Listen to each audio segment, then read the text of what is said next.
అందరికీ నమస్కారం అండి. మనం నిన్నటి వరకు భాగవతములోని అద్భుత ఘట్టాలను చక్కగా వివరించుకోవడం అనేటటువంటిది చేశాం. మొట్టమొదటిగా ప్రహ్లాద చరిత్ర, తర్వాత గజేంద్ర మోక్షం, ఆ తర్వాత వామనావతార ఘట్టాలని చెప్పుకున్నాం. ఈరోజు నుండి శ్రీకృష్ణ పరమాత్మ కృష్ణావతారాన్ని గురించి చెప్పుకోవడానికి ప్రయత్నం చేద్దాం. కృష్ణావతారం ఎందుకు ఎత్తవలసి వచ్చినది, దానికి వెనుక ఉన్నటువంటి విశేషాంశములు ఏమిటి అనేటటువంటి విషయాలను గురించి చెప్పుకుందాం. సుఖమహర్షి పరీక్షణ్ మహారాజుకు ఒక్కొక్క కథ భాగవతుల యొక్క కథలను చెప్పుకుంటూ వస్తున్నాడు. అలా చెప్పుకుంటూ వస్తే అసలు పరమాత్మ పుట్టుకకు గల కారణము చెప్పడానికి ఆయన ప్రయత్నిస్తూ ఉండగానే పరీక్షణ్ మహారాజు, నాయనా, శ్రీ మహావిష్ణువు కృష్ణావతారం ఎందుకు ఎత్తవలసి వచ్చినది, ఆయన యదుకులములో ఎందుకు పుట్టవలసి వచ్చినది, ఈ కథని చెప్పవయ్యా అని చెప్పేసి పరీక్షణ్ మహారాజు శుక మహర్షిని వేడుకున్నాడట. ఏమని వేడుకున్నాడనేటటువంటిది చూద్దాం. శీలము గల యదుకులమున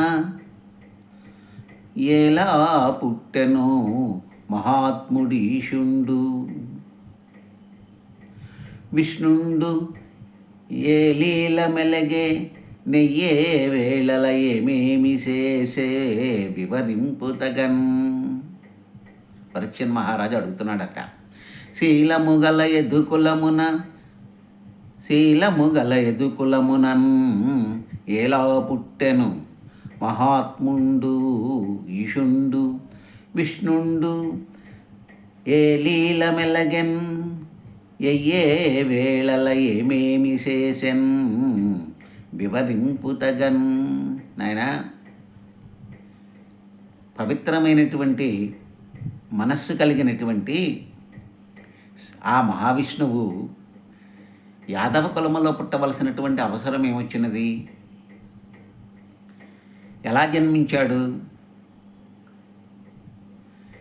ఆయన యాదవ కులములో జన్మించి ఏ విధమైనటువంటి ప్రవర్తనను కలిగి ఉన్నాడు, ఏ విధంగా మసలుకున్నాడు, ఏ సమయాలలో ఏమేమి చేశాడు ఆయన, ఆ విషయాలన్నింటినీ గురించి నాకు వివరించవయ్యా అని చెప్పేసి పరీక్షణ్ మహారాజు శుక మహర్షిని వేడుకున్నాడట. శీలము గల యదుకులమున ఎలా పుట్టెను మహాత్ముండు ఈశుండు, విష్ణుండు ఏ లీల మెలగే నెయ్యే వేళల ఏమేమి చేసే వివరింపు తగన్. ఆయన యొక్క విశేషాలన్నింటిని గురించి కూడా నాకు చెప్పవయ్యా అని చెప్పేసి పరీక్షణ్ మహారాజు సుఖమహర్షిని వేడుకోవడం అనేటటువంటిది చేశారట. అప్పుడు సుఖమహర్షి అలాగేనని చెప్పేసి ఆ యదుకుల వంశస్థుడైనటువంటి శ్రీకృష్ణుని యొక్క జన్మ రహస్యాన్నంతటిని కూడా చెప్పడం అనేటటువంటిది చేశాడట. ఏమని చెప్పాడనేటటువంటిది చూద్దాం అప్పుడు మనం. అలా శ్రీ మహావిష్ణువు చక్కగా సుఖమహర్షి చెప్తున్నటువంటి ఆ కథనంతటినీ విన్నటువంటి పరీక్షణ్ మహారాజు, నీ ముఖాబ్జంబుజాత నిర్ముక్త హరికథామృతమును త్రావత్రావమేను వడలే వంతమానే నీరువట్టు నా కలియును దూరమయ్యే మనము దొంగిలించెన్. నీవు నీ యొక్క ముఖము నుండి వస్తున్నటువంటి హరికథామృతాన్ని నేను జుర్రుకుంటున్నానయ్యా. అలా జుర్రుకుంటూ నా మనస్సంతా కూడాను ఆనందంతో నిండిపోయినది. నా శరీరం అంతా కూడాను పులకరించిపోయింది. అలా పులకరించిపోయినటువంటి శరీరముతో నేనున్నాను. నా మనసులో ఉండేటటువంటి ఆందోళన అనేటటువంటిది లేకుండా పోయింది. దుఃఖం అనేటటువంటిది అంతరించిపోయింది. అలాగే ఆకలి దప్పులు కూడా దూరమైపోయాయి. మనసు ఆనందముతో పరవళ్ళు తొక్కుతున్నది. దీని అంతటికీ కారణము నీ నోటి నుంచి వచ్చినటువంటి మాటలేనయ్యా అని చెప్పేసి అన్నాడట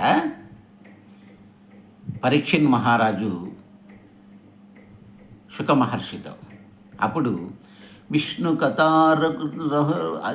కథారతుడగు నరున్ విష్ణు కథల్ చెప్ప నరుని వినిచుండు నరున్ విష్ణు కథా సంప్రశ్నము విష్ణుపది జలము భంగి విమలులు చేయన్.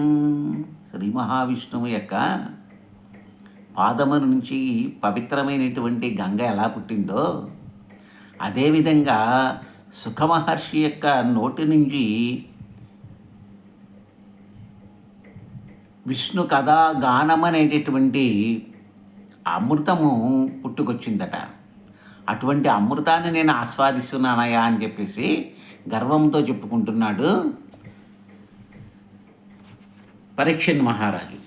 అలా గర్వంతో చెప్పుకున్నటువంటి పరీక్షణ్ మహారాజు యొక్క మనస్సును తెలుసుకున్నటువంటి ఆయన శ్రీ మహావిష్ణువు యదుకులములో శ్రీకృష్ణుడిగా ఏ విధముగా జన్మనెత్తాడు అనేటటువంటి దాని గురించి చెప్పడం అనేటటువంటిది చేశారట. దేవతలందరినీ కూడాను భూదేవి వెళ్ళి వేడుకున్నదట, నాయనా రాక్షసుల యొక్క ప్రభావం పెరిగిపోయినది, నాకు మనశ్శాంతి అనేటటువంటిది లేకుండా పోయింది. కాబట్టి నాకు మనశ్శాంతిని కూర్చోాలంటే స్వామి రావాలి. కాబట్టి నాకు మనశ్శాంతిని ఇచ్చేటటువంటి ఆలోచనలు చెయ్యండి అయ్యా అని చెప్పేసి బ్రహ్మను వేడుకున్నదట. అప్పుడు బ్రహ్మ సంతోషించి ఆయన దేవతలందరినీ కూడాను మీరు భూలోకములో యాదవ కులములో జన్మించండి. శ్రీ మహావిష్ణువు యొక్క ఆధారముతో వసుదేవునికి పుత్రునిగా జన్మించి భూభారమంతా తొలగిస్తాడు ఆయన. శ్రీ మహావిష్ణువు వసుదేవునికి కుమారునిగా జన్మించి ఈ కష్టాలన్నింటి కూడా తొలగిస్తాడు అని చెప్పాడట. అలా దేవతలు కూడా అలాగే దేవకన్యలందరూ కూడాను అప్సరసలయ్యి భూమి అయిన సౌందర్య రూపము కలివారై విష్ణువును పూజించడానికి పుట్టండి అని చెప్పేసి అన్నాడట బ్రహ్మ. అలా విష్ణువు ప్రీతి కోసం ఆదిశేషుడు మహావిష్ణువు కళతో విష్ణునికి అన్నగా బలరాముడు జన్మించడం అనేటటువంటిది చేశారు. ఆ విధంగా శ్రీ మహావిష్ణువు కృష్ణావతార రూపానికి రావడం అనేటటువంటిది చేశాడని చెప్తున్నాడు. దీనికి వేదిక యాదవ కులమైనది. ఆ యాదవ వంశములో పుట్టినటువంటి శూరసేనుడు అనేటటువంటి మహారాజు ఉన్నాడట. ఆ శూరసేనుడు అనేటటువంటి మహారాజు మధురా నగరాన్ని మధురాపురాన్ని రాజధానిగా చేసుకొని పరిపాలిస్తున్నాడట. ఆ శూరసేనుని అనేక దేశాలు పాలించడం అనేటటువంటిది చేశారట ఆయన. మధురా నగరము యాదవ ప్రభువులకు మొదటి రాజధానిగా ఉండిపోయింది. ఆ మధురా నగరంలోనే శ్రీ మహావిష్ణువు యదుకుల వంశములో శ్రీకృష్ణునిగా అవతారం ఎత్తడం అనేటటువంటిది చేశారు.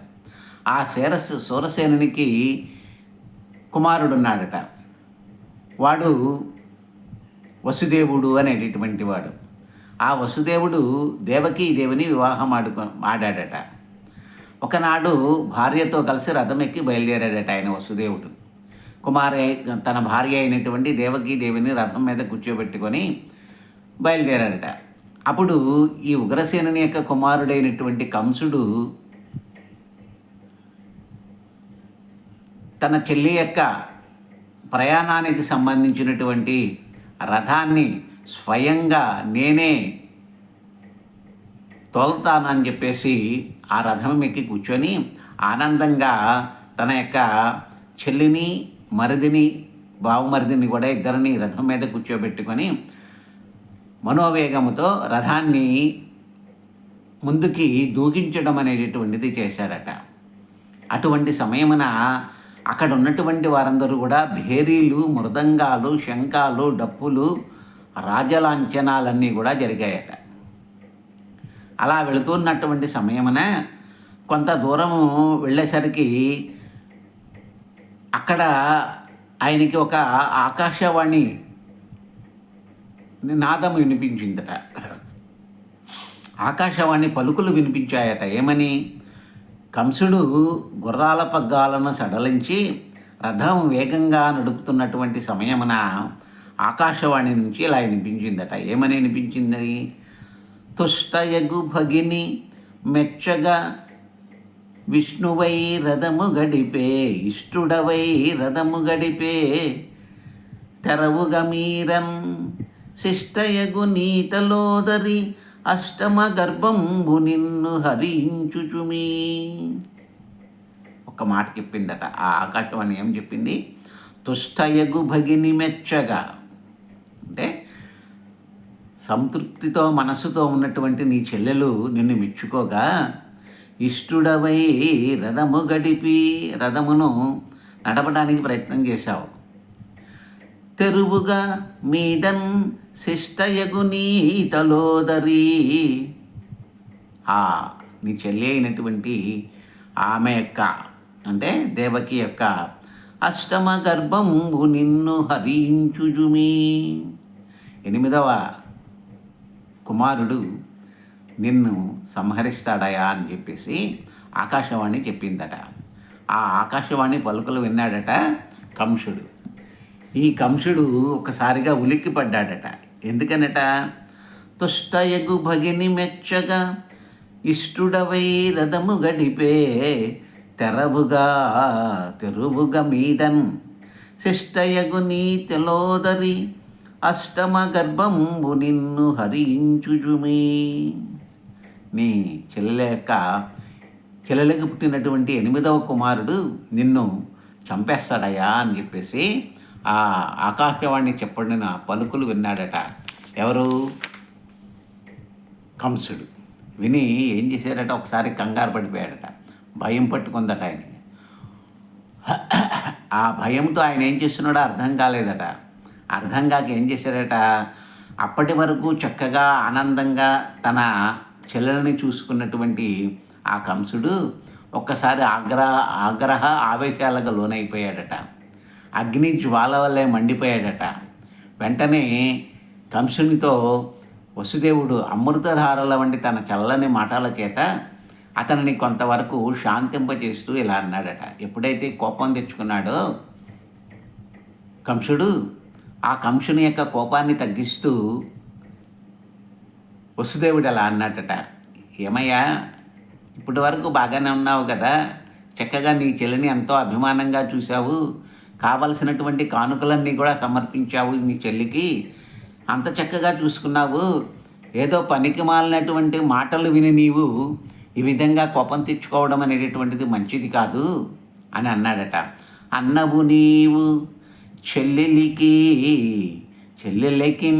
అక్కట మాటలు చీరలిచ్చుటో, మన్నన చేయుటో, మధుర మంజుల భాషలను ఆదరించుటో, మిన్నుల మూటలే నిజము మిలని చంపకుమన్న, మాని రావన్న సహింపుమన్న, తగదన్న వధింపకుమన్న వేడెదన్. ఏమయ్యా, ఇప్పటి వరకు నీ చెల్లిని ఎంతో ఆప్యాయతతో, ప్రేమతో, ఆనందంగా చూశావు.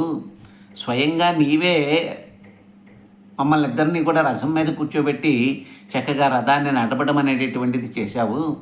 ఒక్కసారిగా నువ్వు ఇలా మారిపోయావేమిటి? ఆకాశవాణి చెప్పినటువంటి మాట నిజమైన నమ్మటమేనా? కారు కూతలు ఎవడైనా నమ్ముతాడా అని చెప్పేసి మెల్లగా ఆయనని తగ్గించడానికి ప్రయత్నం చేశాడు. అతనిలో ఉన్నటువంటి కోపాన్ని తగ్గించడానికి ప్రయత్నం చేశాడట. ఏమన్నాడో చూడండి.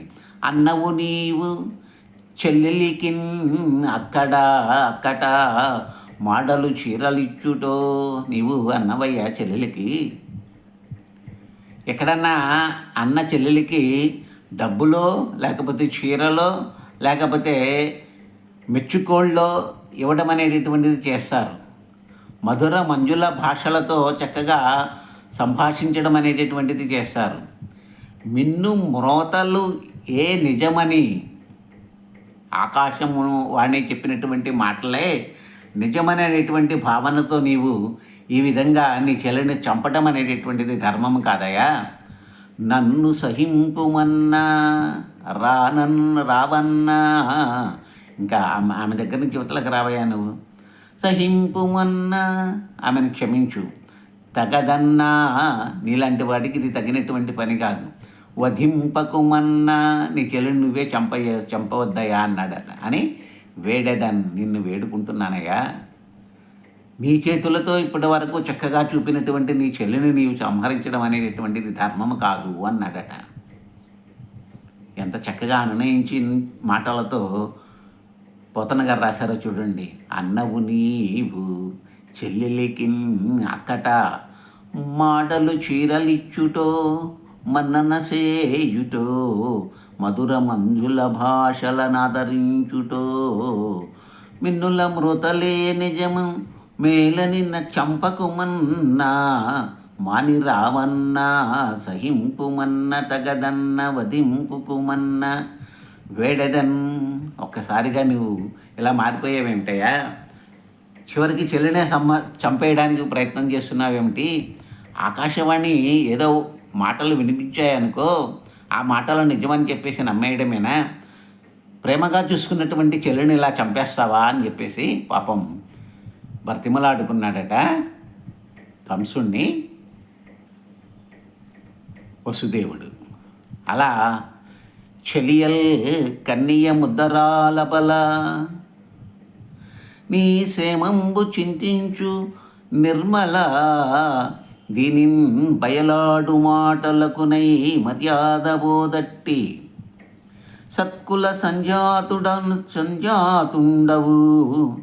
సత్కుల జాతుండవు, పుణ్యమూర్తి ఒకట, కోపంబు పాపంబు నెచ్చలినోహో, త్రెగవేయ పాడియగునే చింతింపు భోజేశ్వర. ఒకసారి ఆలోచించవయ్యా అని అంటున్నాడట. ఏమని? చెలియల్ కన్నియ ముద్దరాలు అబల, అందమైనటువంటిదయ్యా నీ చెల్లెలు, కన్నెపిల్ల, అలాగే ముద్దరాలు అబల, నీ సేమంబు చింతించు నిర్మల, నిరంతరము కూడా నీ యొక్క క్షేమాన్ని గురించే ఆలోచిస్తుంటుందామే. దీనిన్ బయలాడు మాటలకునై, ఏదో బయట నుంచి వినిపించినటువంటి మాటలకి మర్యాద పోదట్టి, ఒక్కసారిగా మర్యాదనంతటినీ కూడా పోగొట్టుకుంటావా? సత్కుల జాతుండవు, మంచి కులములో పుట్టినటువంటి వాడవు కదయ్యా. పుణ్యమూర్తి ఒకట, పుణ్యముల పురోగువు నువ్వు. కోపంబు పాపంబు నెచ్చలి నోహో, త్రగవేయ పాడియగునే, నీ చెల్లిని ఈ విధంగా నరకడం అనేటటువంటిది, తెగవేయడం అనేటటువంటిది పాడియగునే, ధర్మమేనా ఇది? చింతించు భోగేశ్వర, ఒకసారి ఆలోచించవయ్యా అని అన్నాడట. ఏమన్నాడు? కోపము మహాపాపమయ్యా, ఆ కోపాన్ని ఎంత తగ్గించుకుంటే అంత మంచిదట. పవిత్రమైనటువంటి భోజవంశములో పుట్టినటువంటి వాడవు నీవు, పుణ్యాలు చేసుకున్నటువంటి వాడవు. కోపము వహించడం అనేటటువంటిది నీలాంటి వాడికి తగినది కాదు. అది నీకు పాపకార్యం అవుతుంది. నీవు భోజవంశీయులందరికీ కూడా నాయకుడవు కూడాను. అలాంటి వాడు ఉత్తమమైనటువంటి వంశమును పుట్టినటువంటి వాడు, భోజకులమున అంతటికి కూడాను రాజు అయినటువంటి వాడవు నీవు. ఈ విధంగా నీ చెల్లెని చంపడం అనేటటువంటిది ధర్మము కాదయా అని చెప్పేసి అన్నాడట. అని చివరికి ఏమంటాడంటే, ఎలాగైనా సరే ఈయన్ని తన భార్య అయినటువంటి దేవకిని చంపనీయకుండా చూడాలనుకున్నాడట. అని ఏమన్నాడంటే, వావిన్ చెల్లెలు కాని పుత్రిక వంటిది ఉత్తమురాలు, సంభావనీయ చరిత, భీరువు బాల నూత్న వివాహ సుశ్రీ విలాసిని, దీన కంపిత చిత్త నీకిదే మృక్కెదంగావవే, కరుణామయాత్మక కంస మానవ వల్లభ. సార్ చెప్పాడట పాపం, అయ్యా ఆమె నీ చెల్లెలైనప్పటికీ కూడా నీకు పుత్రికతో సమానమైనటువంటిది. అంత ప్రేమగా నువ్వు చిన్నప్పటి నుంచి చూసుకున్నావు నీ చెల్లెలైనటువంటి దేవకీదేవిని. అటువంటి దేవకీదేవి చాలా ఉత్తమురాలని నీకు తెలుసు కదా. అలాగే గౌరవింపదగినటువంటిదని కూడా నీకు తెలుసు కదా. అంత మంచి నడవడిక కలిగినటువంటిది కదా ఆమె. ఆమె అసలే భయస్థురాలు కూడాను. చిన్న వయస్సు ఆమెది, కొత్తగా పెళ్ళయినది ఇప్పుడే. ఆమె ముఖము చూడు ఒక్కసారి, చక్కని లక్ష్మీ కళ ఉట్టిపడుతోంది. నీవు చేసినటువంటి పనికి ఆమె భయముతో వణికిపోతోంది. నాయనా, నీకు చేతులెత్తి నేను నమస్కరిస్తున్నాను, ఈమెని రక్షించవయ్యా, బతకనీయవయ్యా, చంపకయ్యా అని ప్రాధేయపడ్డాడట వసుదేవుడు కంసుణ్ణి. చూడండి ఒకసారి. వావిన్ చెల్లెలు గాని పుత్రిక వంటిది ఉత్తమురాలు, వరుసకి చెల్లెలు అయినప్పటికీ కూడా నీకు పుత్రిక లాంటిది, ఉత్తమమైనటువంటి నడవడిక కలిగినటువంటిది, సంభావనీయ చరిత, గౌరవింపదగినటువంటి చరిత్ర కలిగినటువంటిది, భీరువు భయముతో ఉన్నటువంటిది, బాల చిన్నపిల్ల ఆమె, నూతన వివాహ అప్పుడే వివాహమైంది, ఇప్పుడే కదా వివాహమైంది, సుశ్రీ విలాసిని మంచి లక్ష్మీకళ ఉట్టిపడుతున్నటువంటిది ఆమె, దీనురాలు, కంపిత చిత్త భయముతో శరీరం అంతా కూడా కంపించిపోతోంది. నీకిదే మొక్కేదన్, నీకిదే నేను మొక్కుతున్నానయ్యా, కానవే కరుణామయాత్మక, ఆమెను రక్షించవయ్యా కంస మానవ వల్లభ, రాజైనటువంటి ఓ కంసరాజా, ఆ దేవకిని చంపక ప్రాణాలతో వదిలిపెట్టవయ్యా అని చెప్పేసి ప్రాధేయపడ్డాడట వసుదేవుడు. అప్పుడు ఏమైందో చూడండి. తర్వాత వసుదేవుడు తన యొక్క స్థిరమైనటువంటి మనస్సుతో ఇలా అన్నాడట, ఏమని, ఆపన్నురాలైన అంగన రక్షించి సుతులనిచ్చెదనంట శుభము నేడు, మీదెవ్వదెరుగుదును మెలత ప్రాణంబుతో నిలచిన మరునాడు నెలరాదే, సుతులు పుట్టిరయేని సుతులకు మృత్యువు వాలాయమై వెంట వచ్చనేని, బ్రహ్మచేతను వీడు పాటేమియును లేకయుండునే, సదుపాయమొకటి లేదే, పొంతమ్రాకుల కాల్పకపోయి వహ్ని ఎగసి దబులవాని దహించు భంగి, కర్మవశమున భవమృతి కారణంబు దూరగతి పొందు నిధి ఏల తొట్టుపడగా అని చెప్పేసి అన్నాడట. అంటే ఇక్కడ అర్థం ఏమిటంటే, నాయన ఆపదల పాలైనటువంటి దేవకిని రక్షించడానికి పుట్టబోయే కుమారులు మీకు ఇచ్చేస్తారు అని చెప్పేసి అలా చెప్పాలనుకున్నాడట వసుదేవుడు. ఇలాగైనా సరే ఏదో రకంగా ఇప్పుడు ఈ దుర్మార్గుడైనటువంటి కంసుని యొక్క హృదయంలో జనించినటువంటి కోపాగ్నిని చల్లార్చాలి. అలా కోపాగ్నిని చల్లార్చాలంటే ఏదో విధంగా అతనిని ప్రలోభ పెట్టాలి.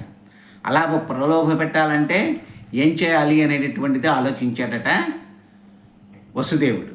ఆలోచించి అన్నాడట, నాయనా ఈమెకు పుట్టినటువంటి సంతానము అందరినీ కూడా నీకే అప్పచెప్పేస్తాను అని చెప్పేసి ఎలాగైనా సరే వీడిని ఆ దేవకిని చంపకుండా ఉండేటట్లుగా చేయాలి అని మనసులో అనుకున్నాడట వసుదేవుడు. అదే చెప్తున్నాడు అనమాట. ఆ పన్నులైన అంగన రక్షించి సుతుల నిత్యతనంట శుభము నేడు.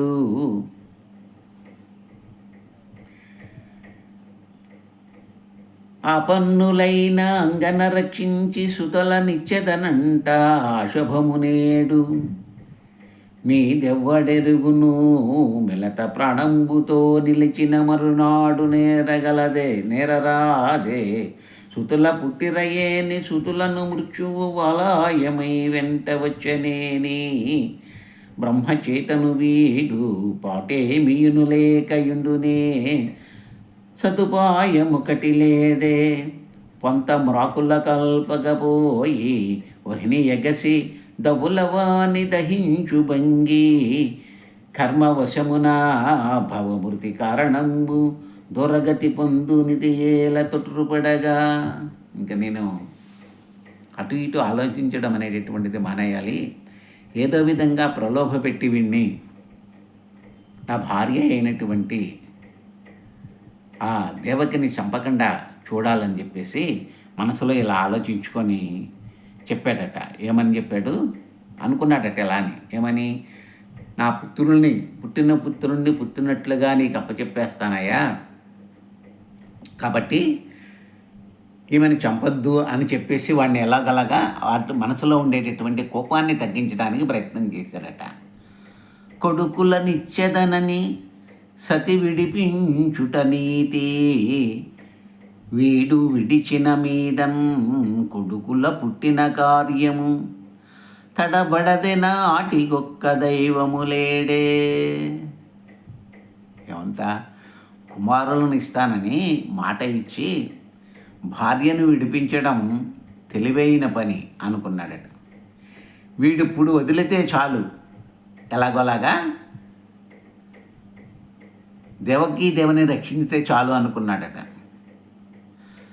తర్వాత సంతానం కలిగినప్పుడు సంగతి అప్పుడు ఆలోచించుకుందాం అనుకున్నాడట. మొట్టమొదటిగా ఈ భయంకరమైనటువంటి స్థితి నుండి, ఈ దారుణమైనటువంటి స్థితి నుండి దేవకిని రక్షించాలి ముందు.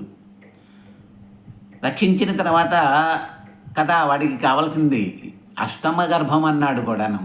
ఆకాశవాణి అష్టమ గర్భం అన్నది కాబట్టి అష్టమ గర్భము పుట్టేంత వరకు అప్పటికి మార్పులు ఏవొస్తాయో తెలియదు కదా. కాబట్టి ఏదో విధంగా కంసుని యొక్క మనసులో ఉండేటటువంటి ఈ కోప స్వభావాన్ని తగ్గించడానికి ప్రయత్నం చేయాలి అనుకున్నాడట. కుమారులను ఇస్తానని మాట ఇచ్చి భార్యను విడిపించడం తెలివైనటువంటి పని అని భావించాడట. వెంటనే ఆయన దగ్గరికి వెళ్ళాడట. వెళ్ళి చెప్పాడట. ఏమని?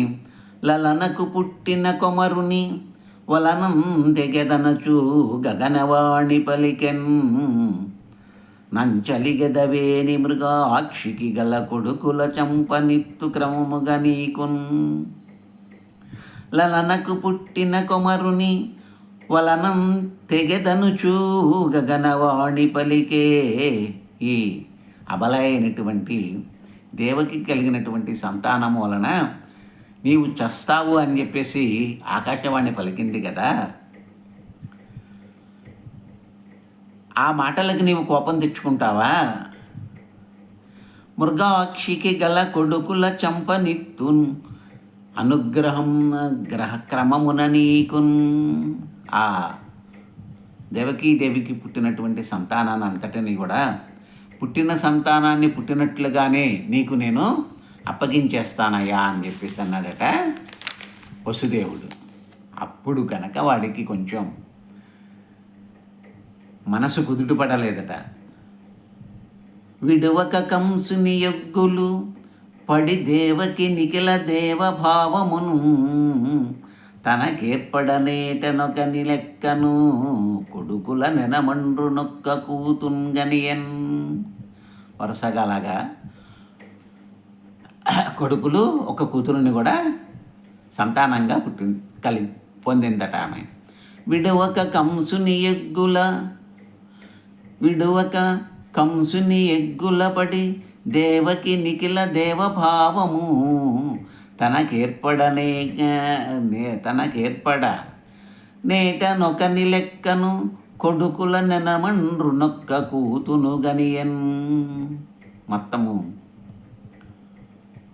ఏడాదికి ఒకరు చొప్పున 8 మంది కొడుకులను ఒక కూతురుని కూడా ఆమె దేవకీదేవి సంతానంగా పొందడం అనేటటువంటిది జరిగిందట. అలా దేవకీదేవికి జన్మించినటువంటి మొట్టమొదటి కుమారుణ్ణి పుట్టిన వెంటనే వసుదేవుడు తీసుకుని వెళ్ళిపోయి కంసునికి అప్పచెప్పాడట. కంసుడు మనసులో మెచ్చుకున్నాడట వసుదేవుణ్ణి. ఏమని? మాట తప్పకుండా పుట్టినటువంటి సంతానాన్ని వెంటనే నువ్వు నా దగ్గరకు తీసుకొచ్చావు కదా అని మనసులో అనుకున్నాడు గట. అదే చెప్తున్నాడు. సుదతి మునుగన్న సుతు కీర్తిమంతుని పుట్టు తడవక కంసభూవరునకు తెచ్చి ఇచ్చే చాలా ధృతి గల్గి వసుదేవుడు ఆశపడక సత్యమందు నిలచి. మాట ఇచ్చాడు కాబట్టి ఆ మాట మీద నిలబడ్డాడట వసుదేవుడు. మాట మీద నిలబడి ఏం చేశాడట? నాయనా, ఇదిగో నీకు ఇచ్చినటువంటి మాట ప్రకారము దేవకీదేవికి పుట్టినటువంటి మొట్టమొదటి సంతానాన్ని ఇదిగో నీ దగ్గరికి తీసుకొచ్చాను అని చెప్పేసి అన్నాడట. అనగానే పల్లెకిన్న పల్లుకల్లు తిరుగక సొలయక వంచనములేక సుతురిపునకుంకలగక ఇచ్చిన ధీరుండు ఇలా వసుదేవుండు తక్క ఇతరుంగలడే.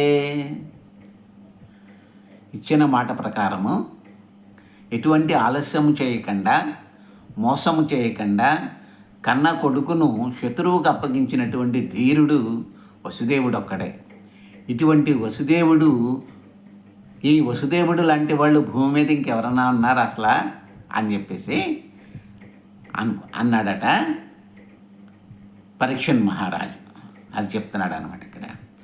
పల్లెకిన్న పలుకులు తిరుగక, ఇచ్చినటువంటి మాటని తప్పక, సొలయక వంచనములేక, ఆలస్యం చేయకుండా, ఎటువంటి మోసము చేయకుండా, సుతుల రిపులకు కలగక ఇచ్చిన ధీరుండు తన కుమారుణ్ణి శత్రువైనటువంటి కంసునికి అప్పచెప్పినటువంటి ధీరత కలిగినటువంటి వసుదేవుడు తక్క వాడక్కడే ఇవ్వగలిగినటువంటి వాడు, మాటగా కట్టుబడినటువంటి వాడు వసుదేవుడు ఒక్కడే. కాబట్టి అటువంటి వసుదేవుడు లాంటి వాళ్ళు ఇంకెవరన్నా భూమి మీద ఉన్నారా? ఎవ్వరూ లేరు కదా అని చెప్పేసి అనుకుంటున్నాడట. అసలు ఈ కంసుడు ఎవరండి? పూర్వజన్మలో మారీచుని యొక్క కుమారుడు వీడు. పూర్వజన్మలో మారీచుని యొక్క కుమారుడు. ఆ మారీచుని యొక్క కుమారుడు కాలనేమి అనేటటువంటి వాడు. ఈ కాలనేమి హనుమంతుని చేతిలో సంహరింపబడ్డాడు. ఎప్పుడయ్యా అంటే లక్ష్మణుడు పడిపోయినటువంటి సమయమున హనుమంతుడు సంజీవిని సంజీవిని వృక్షాన్ని తీసుకురావడానికని బయలుదేరతాడు. అలా బయలుదేరినటువంటి సమయమున రావణాసురుడు ఈ కాలనేమిని పిలిచి, అరే కాలనేమి, అదిగో హనుమంతుడు సంజీవిని తీసుకురావడానికి వెళ్తున్నాడు. సంజీవిని కనుక తీసుకొచ్చినట్లయితే లక్ష్మణుడు తిరిగి బ్రతుకుతాడు. కాబట్టి నీవు మార్గమధ్యములోనే ఆ ఆంజనేయుడిని చంపేవయ్యా అని చెప్పేసి అని అంటాడు.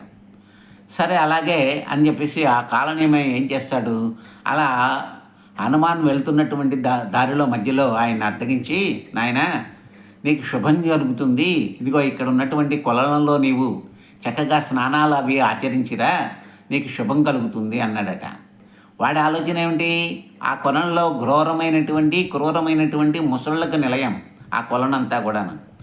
ఆ కొలంలో ఉన్నటువంటి ముసళ్ళే ఇతన్ని చంపేస్తేలే, నాకు ఇంకా యుద్ధం చేసేటటువంటి పనులు కూడా వీడిని సంహరించేటటువంటి పని కూడా లేదు అని చెప్పేసి ఆలోచన చేశాడట కాలనేమి. అలా ఆలోచన చేసినటువంటి సమయమున సరేనని చెప్పేసి పాపం హనుమ ఆ సరస్సులోకి దిగి స్నానం ఆచరిస్తూ ఉంటే అక్కడ ఉన్నటువంటి మొసళ్ళన్నీ కూడా ఒక్కసారిగా హనుమ మీదకి దాడి చేశాయట. తన యొక్క బలముతో వాటిని అన్నింటిని కూడా సంహరించి బయటకు వచ్చేసిన తర్వాత అప్పుడు కాలనేమి హనుమంతునితో యుద్ధానికి దిగాడట. కాలనేమిని హనుమంతుడు సంహరించడం అనేటటువంటిది చేస్తాడు. ఆ కాలనేమే ఈ జన్మలో కంసునిగా జన్మించడం అనేటటువంటిది చేశాడు. తర్వాత విషయాన్ని మనం రేపటి నుంచి చెప్పుకోవడానికి ప్రయత్నం చేద్దాము. స్వస్తి.